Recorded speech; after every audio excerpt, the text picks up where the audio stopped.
जो माने ethics and values रो एग्जामिनेशन दबाकू जाउछंती फर्स्ट सेमिस्टर रो सेमानकु मु कहि रखे you can secure very good marks if you are following my tips. Please follow this book.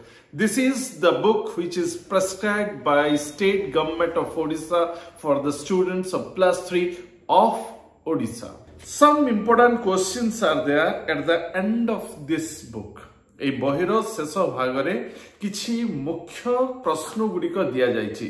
Short question रो गोटे सेक्शन अछि, वेरी शॉर्ट क्वेश्चन रो गोटे सेक्शन अछि एवं लॉन्ग क्वेश्चन रो सेक्शंस अछि. एवं सेही क्वेश्चन रो आंसर्स गुडिक जदि आपण प्रिपेयर करछंती ताले definitely you will secure good marks in your examination of ethics and values. वर्तमान being your teacher I can help you.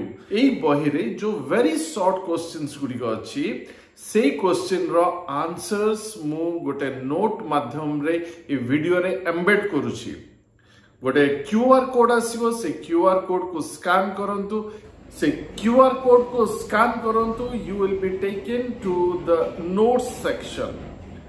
आउ जदि से क्यूआर कोड को व्यवहार करि पाउनांती ताले ई जो वीडियोटा अछि ए वीडियो रे डिस्क्रिप्शन बॉक्स को जानतु.